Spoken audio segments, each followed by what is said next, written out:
Hello everyone, this is John from RPGs and More, and in today's video I'm going to answer a request that I received a long time ago, so my apologies for taking so long to get to it, but the request was to go over some of the non-knight character options in the Prince Valiant storytelling game, and kind of how they would fit into a campaign and things like that. So I'm going to go ahead and do that right now. This might be a bit of a longer video because I'm going to try to do a little bit of detail, and we're going to do it live like I always do. So I do apologize. Feel free to listen to it at twice the speed if that's your jam, or take it in small increments. I will not be offended. Listen to it however you like. All right, so let's go ahead. And we're actually going to be on page 57 of the new version of the book. And that's where you'll find this information. So the first option that you receive is the option of a squire or a man-at-arms. Now, the squire or the man-at-arms is basically, it's a way to play a warrior-style character that doesn't have the social entanglements of the knight. The knights tend to have to, there's a lot expected of a knight in the Arthurian court. There's the code of honor, well, chivalry is all, right? But then there's also a lot of interpersonal relationships with other knights, with the ladies of the court, with, barons and lords and dukes and yada yada. And a squire has some of that, but not nearly as much, because really the squire only has to worry about the knight that they are supposed to serve. That's their only responsibility. And so therefore, if you're playing as a squire, and if, let's say, your knight is not one of the other player characters, but an NPC who's just conveniently sending you on missions that happen to go along with the rest of the party, then you aren't held to the same standard, and your character can get away with the rashness of youth, as it were, and being impetuous and being brash and brazen, and everyone is going to say, oh, they're just a squire, it's fine. And so you can be a bit more out there and gregarious and not have as many things come back to haunt you immediately. But what could be fun is playing a squire who's brash and out there and bragging about themselves way too much, and then they become a knight. Let's say something cool happens in the story and the DM sets up a scenario where your character gets knighted and then ascends towards knighthood. Excuse me. And now all of a sudden all their actions as a squire might come back to haunt them. And all the NPCs, like the noble ladies that they insulted because they thought they were being clever, might be like, oh, really, Sir Knight? Now you're here, And it could be fun to do that sort of thing. Maybe not do it all the time, but you can play with that. Man-at-arms, similar, but there's no nobility involved. You're basically a peasant who is well off, and or maybe not a peasant necessarily, but you're a more common type person who's well off, and you have gained a bit of acceptance and acclaim, and you've used that to garner your way into a position where you are allowed by your liege lord to bear arms. You are a man at arms, or a woman at arms if you're running a campaign where that's, all that egalitarian stuff is happening, which, is cool, and people should do that if they want to. So the man-at-arms has none of that concern. Their only concern would be if they're directly in the service of a liege lord, following the liege lord's instructions, or the instructions of, if they have, say, a sergeant, or a bailiff, or some other person of influence that is directly placed in charge of them, a bit more like a military rank situation than what the knights have to deal with. And that can be really cool, but also they can get away with basically being a drunken lout at the bar, and no one's gonna, people are gonna get mad at them, but they're not gonna have, it's not gonna be a bunch of daggers in the dark situations necessarily, unless, of course, you piss off the Thieves Guild or something. But the man-at-arms has a lot more freedom of behavior, freedom of interaction. The man-at-arms can freely interact with the common folk without arousing any kind of suspicion and without the common folk being deferential to them to the point where they're not going to actually tell. Because a common folk is not necessarily going to tell the knight all of their problems or what they're worried about, or anything that they think the knight doesn't want to hear, right? They're going to be very careful about that most of the time, unless they're an exceptional common person, or it's an exceptional knight who goes out of their way to make people feel comfortable with that sort of thing. But most knights don't. Most knights are a little on the more arrogant side. They're noble. They're raised to be that way.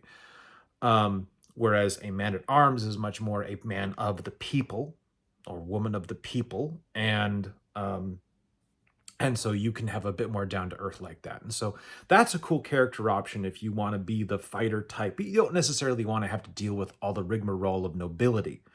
All right, and rules. What are the rules for that? So squires or men-at-arms adventures, they start with light armor, a normal weapon, a normal riding horse, a lance, a suit of decent quality clothing, and 25 silver coins. And then they must have the skills of arms and riding.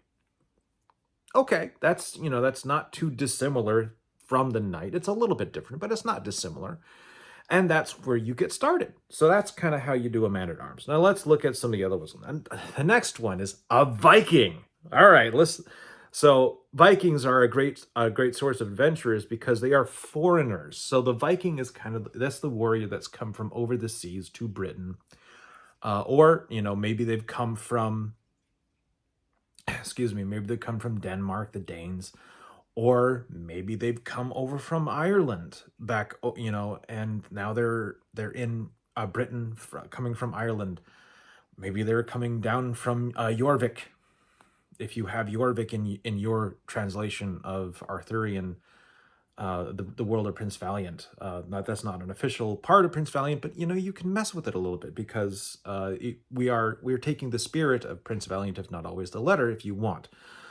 And so you can have your Viking coming from various places, and they are going to be proud and passionate warriors. They're going to have a lot of ability with seamanship. They might be a pirate.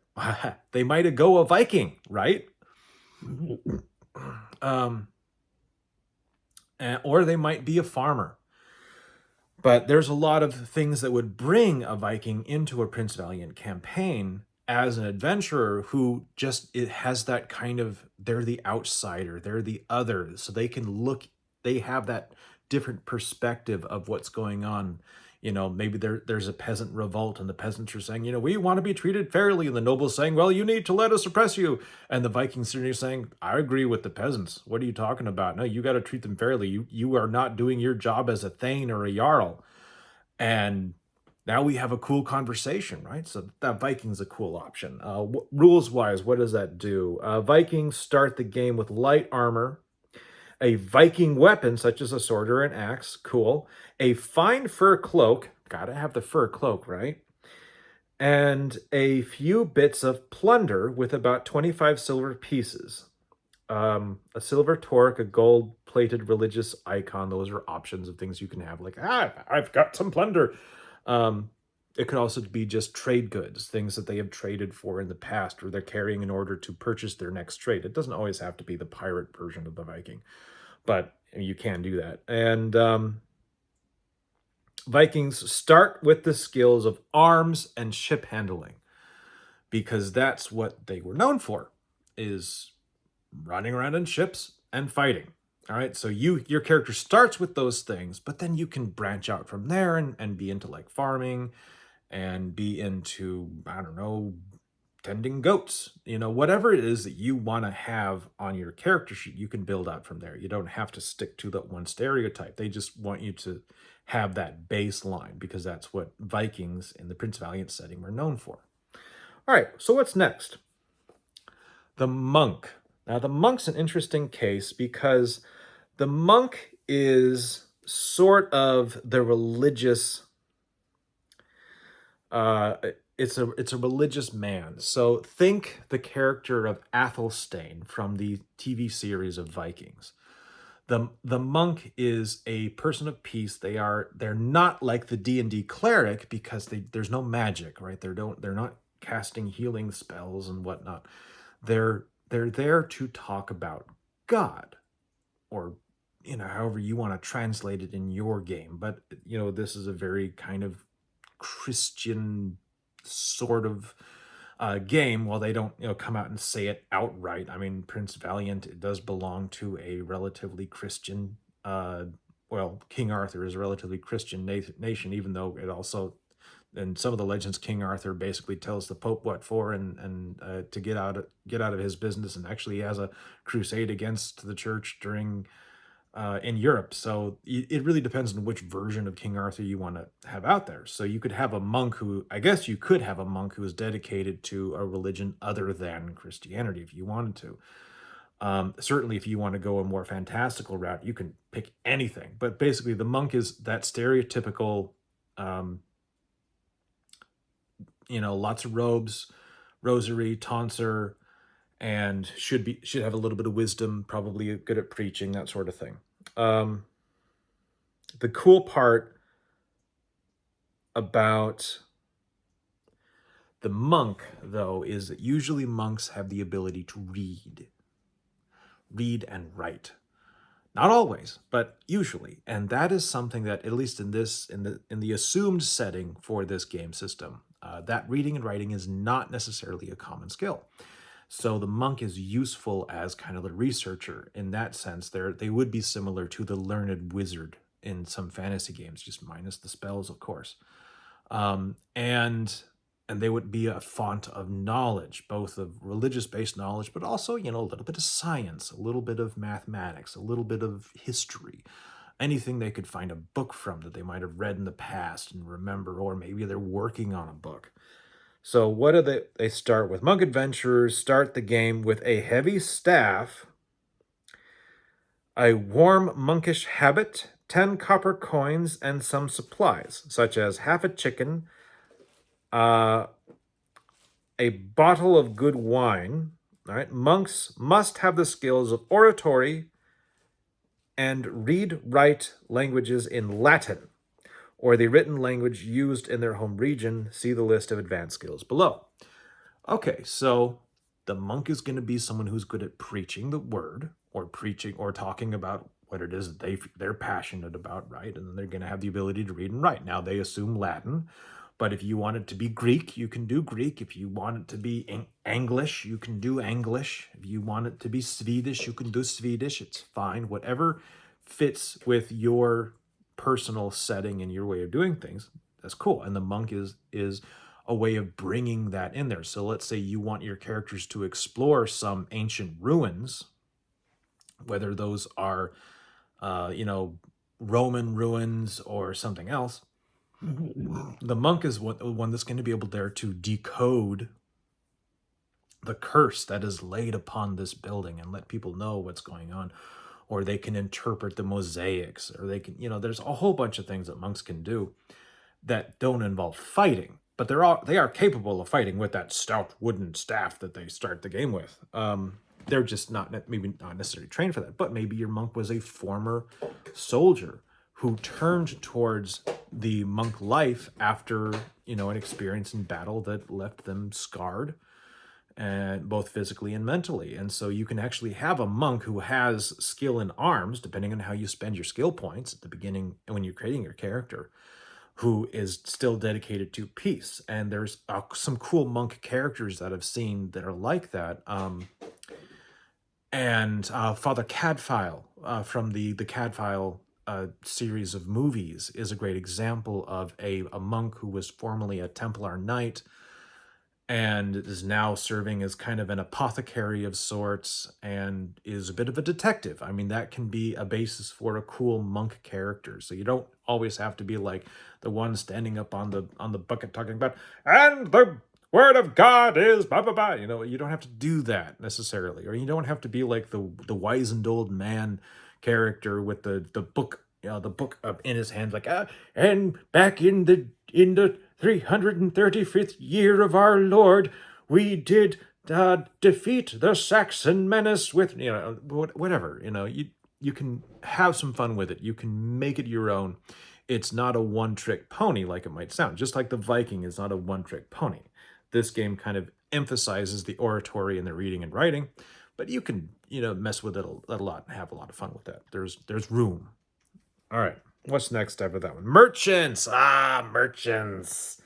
So a merchant adventure is a cool option if you want to do a lot of social stuff for the game. That's one of the things that I kind of wish I could do more of. I wish I could get a group together to play this game in my local area. I don't do a lot of online gaming for several reasons, but that I won't get too deep into. That'll be a different topic.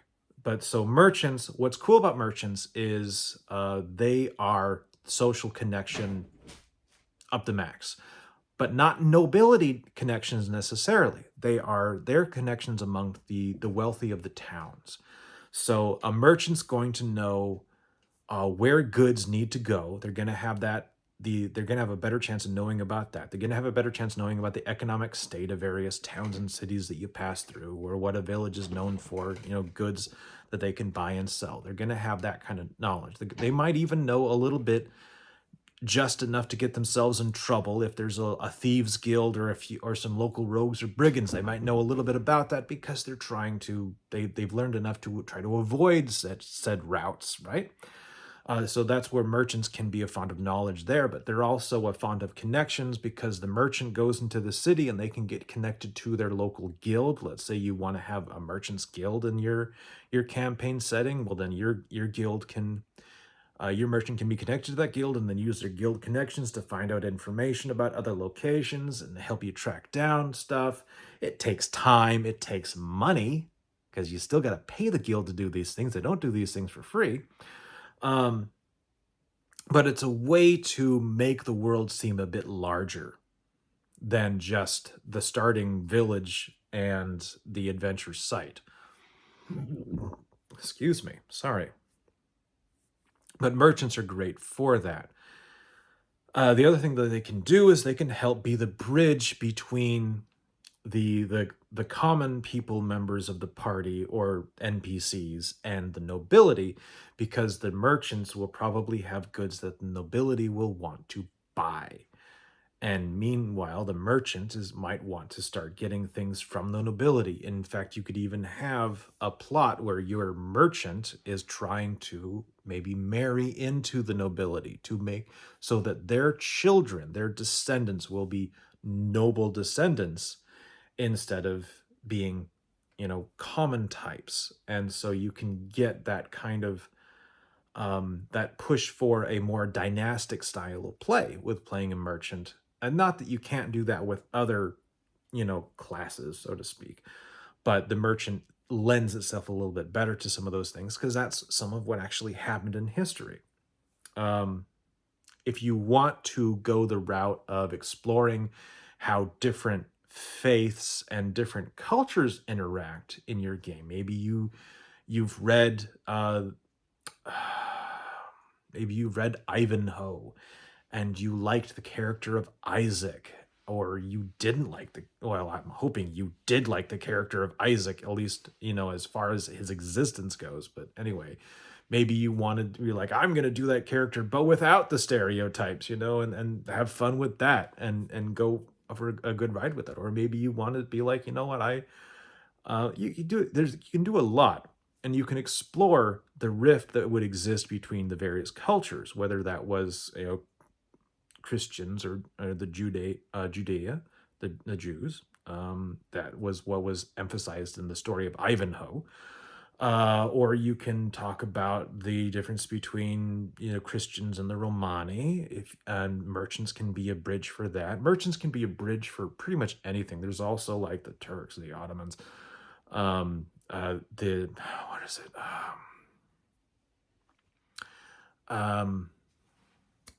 The Moors, that's the word I was looking for, the Moors, from down in Spain, and getting involved with that situation. There's a lot of negotiations there. You can get involved with that.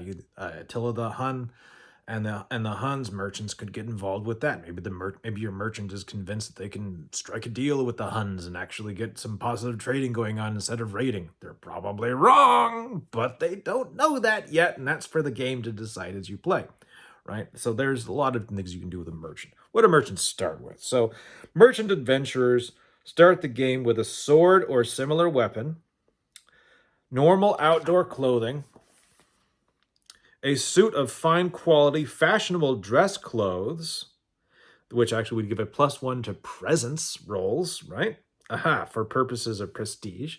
I kind of like that. Like, let's get the fancy clothes. Why? Because people react better when you look nice. Oh my God. Hey, yeah, it's a fun little thing that Prince Valiant system does, and I like it.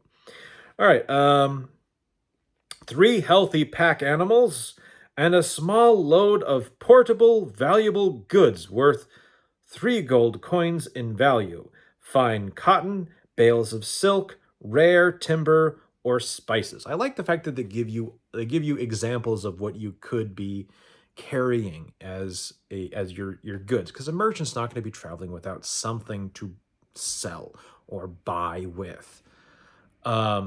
Or trade. And so it's good to think about, they're not going to just be like, I'm carrying gold. Why?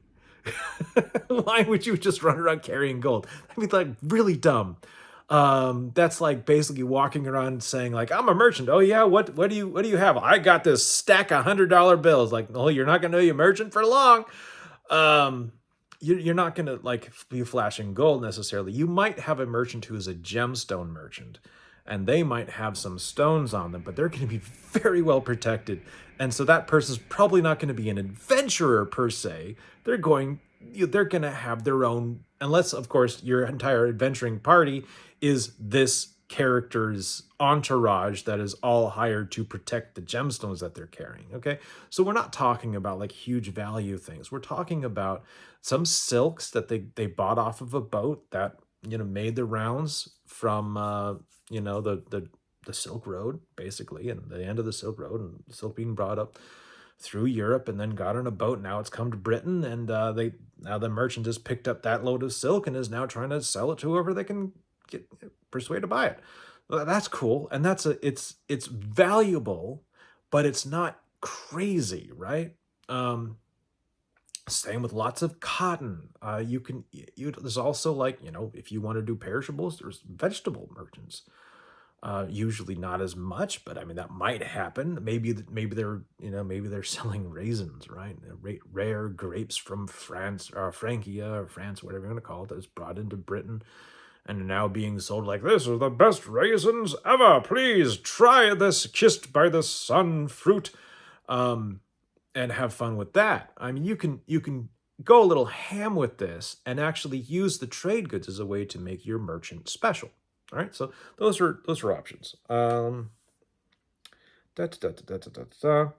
they must have the skills of bargaining and money handling. I mean, yeah, that's pretty basic. I mean, it'd be kind of hard to be a merchant without knowing how to bargain or haggle with somebody and without knowing how to handle money. So there's no way to argue with that. Yes, you're starting with that. Just don't. Just go from there. And you might want to enhance it too, depending on how much you want to double down on that. Your merchant could also be a spy master, and the merchant's thing is they're disguised, but they're actually peddling information, and maybe that's the real treasure. So there's a lot of different ways you can play the merchant. Anyway, I've gone on about that enough. Let's move on. Next, we have hunters. A hunter is a kind of peasant who has more freedom and martial skills than usual, and thus may be more interesting to play. Sorry, that we're getting into some proprietary information there. But so the hunter is essentially, it's kind of like the ranger, the concept of the ranger from Dungeons and Dragons, okay? But more down to earth. So the hunter is someone who professionally hunts. It may be with a bow and arrow. It may be with a spear and a suit of chainmail armor, because maybe they're hunting boar. More typically, it'd be the bow and arrow because that's kind of what, people are known for. But it could also be someone who works with snares and they love to hunt rabbits. Um, so the hunter is someone who is going to be interesting for their outdoor skill. If if you're doing a Robin Hood style game, then several of the merry men would probably be hunters, and that would make perfect sense. I mean, you got your hunters for the merry men, you've got your monk for Friar Tuck, you've got your squire for Robin Hood himself, assuming you weren't making him a knight outright. There's a lot of options here. Maybe Little John's a Viking in your story. I mean, that would be changing the story a lot, but you could have fun with it. All right. Hunters start with a spear and a bow, a set of snares for trapping game, a simple sleeping bag, 5 copper coins, and a serviceable set of worn outdoor clothing. Hunters must have the skills of hunting and naturalize. So they must know how to hunt their chosen prey. It's in the name. And naturalizes their ability to understand the nature around them, as well as the nature of the animals around them. So if you're trying to track a particular kind of animal or track horses, the hunter is the one to go to for that, because they're going to be able to tell the difference between deer tracks and horse tracks. They're going to be able to tell, like, these horses are shod, these horses are wild, things like that. So they're very valuable they would be very valuable as a scout, as a hunter. All the roles that the ranger fills in D&D could be fulfilled by the hunter in your Prince Valiant game. They just don't have the magical stuff. All right. Peasants. Aha! Bog standard. Peasants outnumber everyone else in the world. They are the providers of food and wealth for the noblemen who do not live on their own lands by their own hands. Peasants are generally unskilled, except for farming and crafting, and are relatively unimpressive as adventurers. All right. So that is the baseline, right? There's more to it, but I'm not going to read the whole thing because we'll be here forever. But the idea of the peasant, I really rather just tell you, like, my thoughts on this one instead of reading everything verbatim, right? Because that's boring and we're not here to listen to me read a book. The peasant is the common man. That's your tavern keeper, your farmer, your day laborer.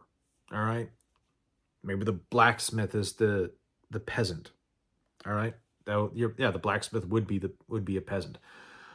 So any of those normal jobs would be fulfilled by someone who is a peasant. That's someone who is not expected to be a hero. All right, they are the everyman, the common man. They are the regular Joe and Jane of your campaign setting. Why would they become an adventurer? Well, often not by their own choice. So a peasant who becomes an adventurer is probably someone who maybe they were the lone survivor of an attack on a merchant caravan, or maybe they weren't the lone survivor, but one of the survivors. Maybe they were on the wrong side of a family feud.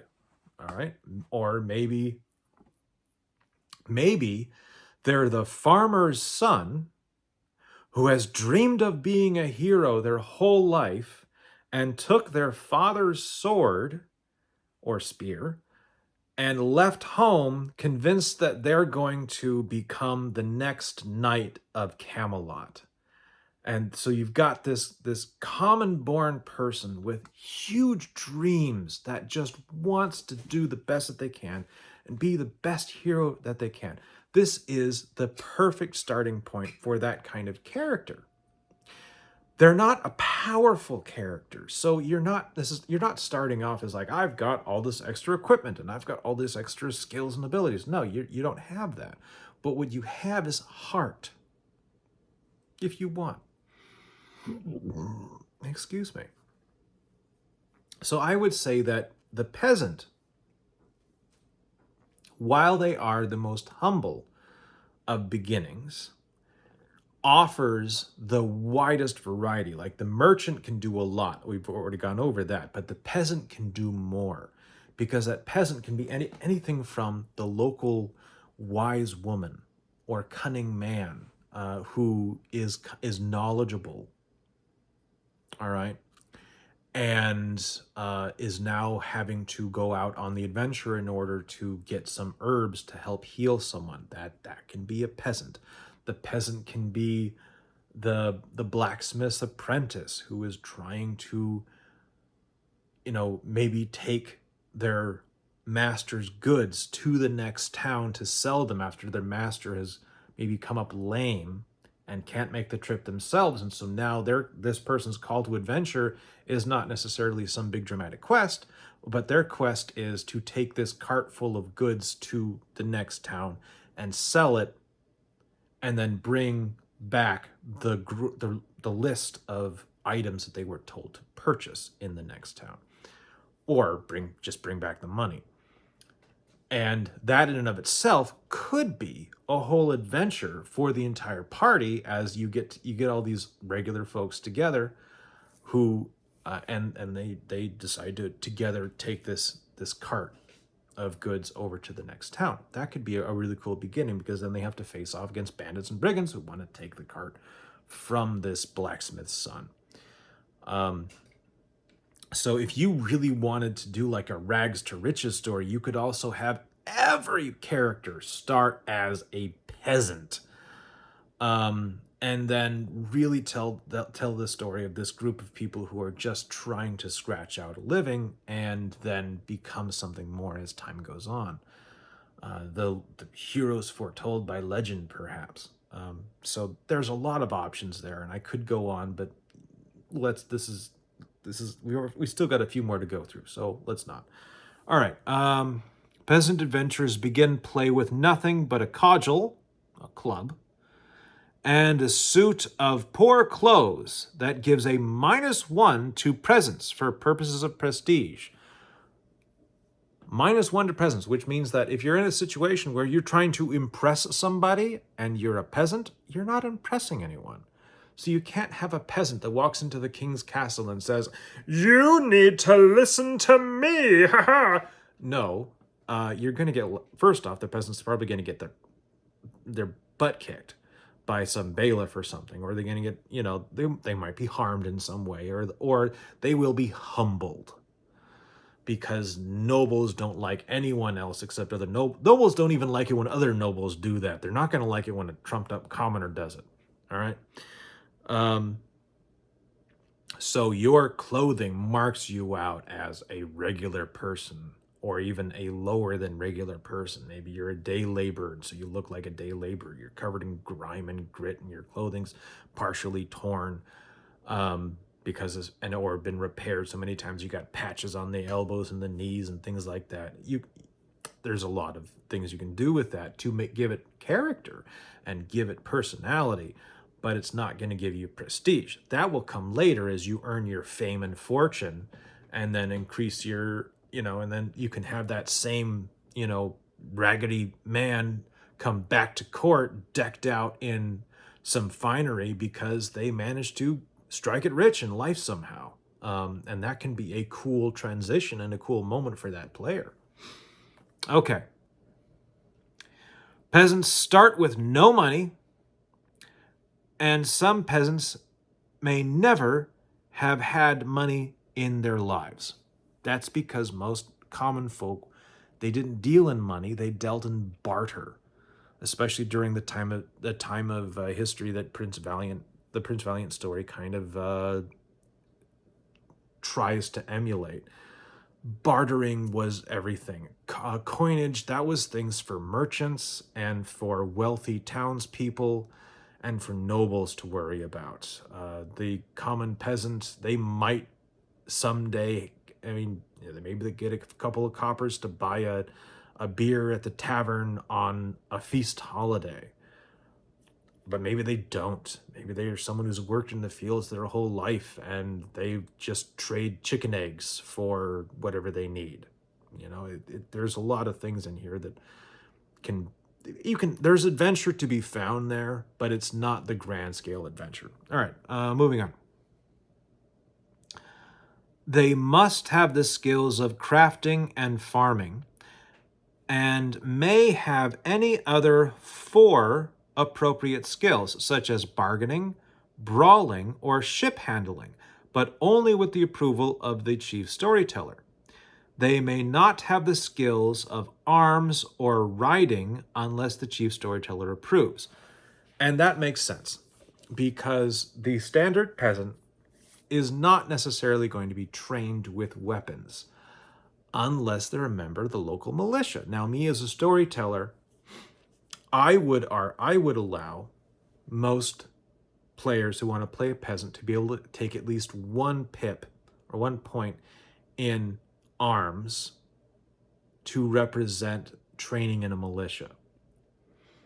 But again, that would be pretty limited stuff. They're going to be learning how to use a spear. They're going to be learning how to use a shield. They're not necessarily going to be learning how to wield swords and axes and things like that. So there would be some caveats, but it's something that I would personally allow. But not every storyteller would. Maybe some storytellers are pretty, hard-nosed about, this is not a game about fighting, and so therefore, no, I'm not going to let you take this special skill at arms. You're a everyday Joe, and so therefore you can't have that skill. You just, you're going to have to solve your problems a different way, which could actually be a cool storytelling challenge to give to your players. Is how do you solve a goblins, because it's Prince Valiant, sorry. My OSR is leaking through. But how do you solve a problem with some bandits without fighting? And that could be a cool challenge to put to them. Anyway, so there's that. All right, the next one is slaves. So I guess that is really the bottom rung of all character types. If you want to play someone who is a current or former slave that has washed up on the shores of Britain, has nothing, and is trying to make their life as an adventurer or earn their freedom as an adventurer, then that could be, or keep their freedom after having run away. That could be a cool story to tell.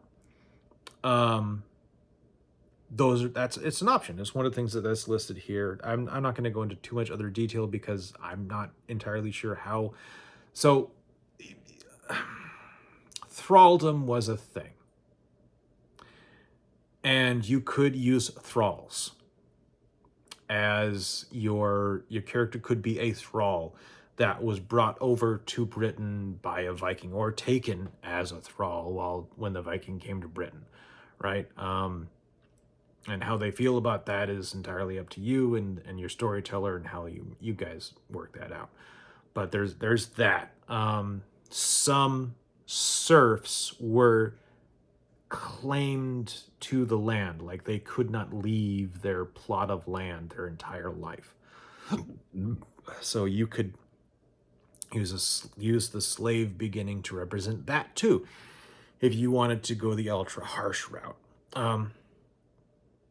It's an option, I'm not going to pretend it's not there, and I'm not going to try to sugarcoat things, because this is the dark ages in history.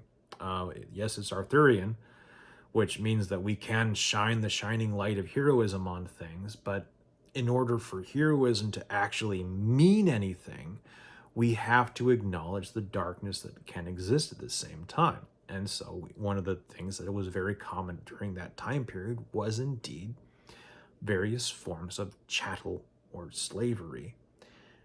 So you can't pretend it didn't exist.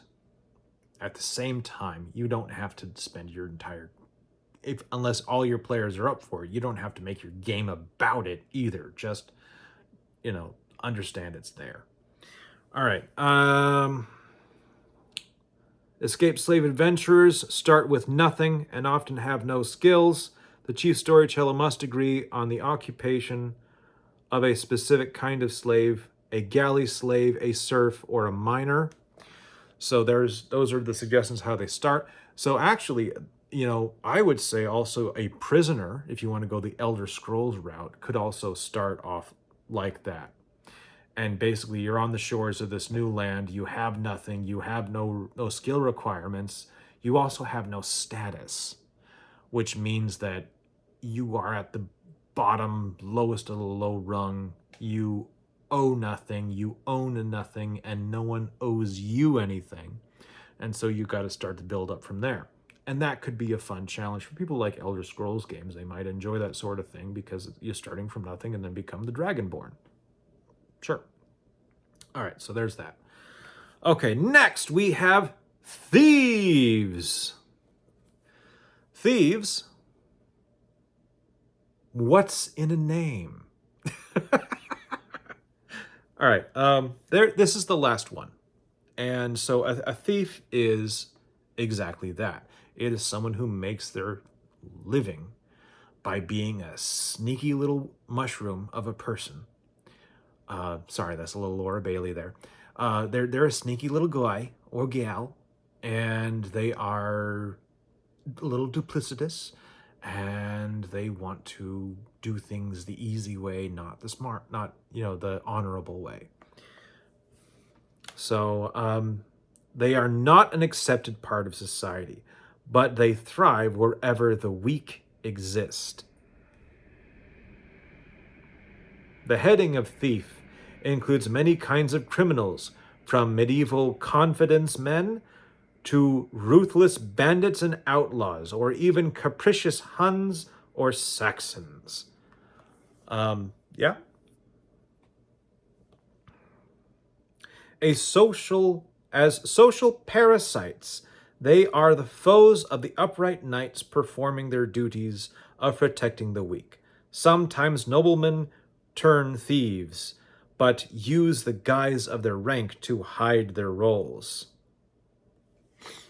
So those are different ways you can play a thief. Your thief could be that nobleman. Your thief could be, in the disguise of a merchant. Maybe you want everyone else to believe you're the merchant class, but you're actually the thief class. You can do a lot with that. Robin Hood could be a thief who's also a noble, who's also, you can have fun with it. Don't think it's just the guy with the cloak and the dagger in his hand. Nah! It can be that guy. You can absolutely play that guy. Have fun with that guy, but don't think that it's only that guy. So this one's kind of neat. There is a lot of variety in here if you want there to be. All right. In general, thieves are not desirable characters in a knight's game. True. If you're playing a heroic Arthurian game where we're shining the light on the best of what we can be as characters and as people, it's all about the heroics. Maybe you don't really want to encourage people to play thieves in your storytelling game. However, maybe your story isn't your thieves' story is about them learning, them having a change of heart over time. They start out bad and then they learn to be a hero and they learn to overcome that. And by the end of the story, they're no longer a thief. They actually regain their honor or gain honor. And maybe even someday become a man-at-arms, or if they are descended from nobility, a knight, while still remembering the sinner that they used to be. And that could be a cool redemption arc story and a cool way to start that. So that's another character option that you can pick up. So again, they're not great for knightly type games, but if you've got a mature group of players who are going to want to tackle more announced storytelling, they could work.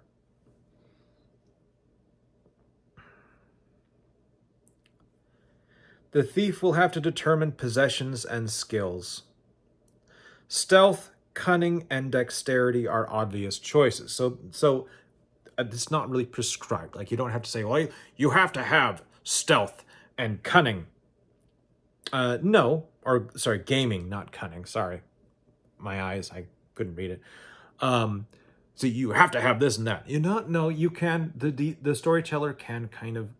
This is another one of those backgrounds that you can customize to fit the character concept or the setting that you, the storyteller, are having your character started.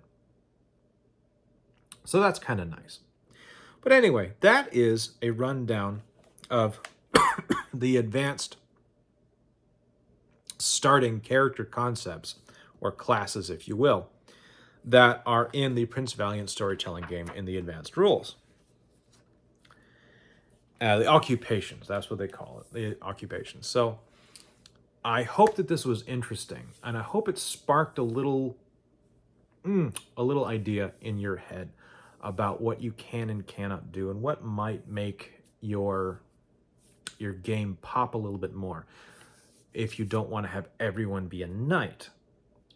Now, a knight can still work really well with a lot of those classes. Imagine a game that's essentially an Arthurian buddy cop story between a knight and a Viking. As like, you know, the Viking comes with the knight into, you know, King Arthur's court and is like, wow, you guys are completely ignoring this thing that, you know, this is Thor's day and that's that statue and we've got to do this and that's why you're having your problem. It's right there, you know. And then, or they go into the Vikings territory and the Viking is talking about all this stuff and the knight is basically there as added muscle, and then having their own stories like, well, obviously you're having trouble because you're not living the life of honor, and if you only did this and that, then you would have a better, you know, existence as a Viking, and you know, however you want to run it. But the idea being buddy cop, right? That could be fun. That could be a unique take on the story. Or, you know, you've got like the knight and the merchant. Cool. You've got the knight and the monk. Or you've got the knight, the monk, the merchant, and the thief all together as one party. I mean, heck, you could your adventuring party could be inspired by all the characters in the Canterbury Tales and have some fun with it. It's really, there's a lot of options, and yes, these characters, not, you know, very few of them are going to be great at combat or at direct confrontations as, you know, people imagine them. So no, you're not going to, the knight is going to be the best one at fighting 9 times out of 10. But that doesn't mean that they're the only one that's going to have fun at the table, as long as A, everyone's on the same page, and B, you're creating a varied adventure setting where everyone is going to have a chance to have their time in the spotlight. And it's quite easy to have an adventure where the knight, their sword arm is going to be quite welcome, but their status might actually be a detriment. And so in order to truly succeed, they're going to have to eat a little humble pie and allow the man-at-arms to lead in that situation, because the man-at-arms can actually interact with the people that the knight and get the information that the knight needs, or that the party needs, in order to actually fulfill the mission. Or the peasant can be the one to do that, and the knight finally has to like stand back and be hands off in order for this to actually succeed, because people don't want to tell the knight the things that are actually happening, right? There's a lot of options here, and I like that. It's one of the things that I enjoy about these advanced backgrounds and occupations. So thank you for listening, and I hope it was helpful. I know this was a longer video. Hopefully you're not too crazy long. I can't see the timer on the top of the camera, so I don't know for sure. But thank you for bearing with me for this long, and I hope you all have yourselves a wonderful day. Peace be with you all. Bye-bye.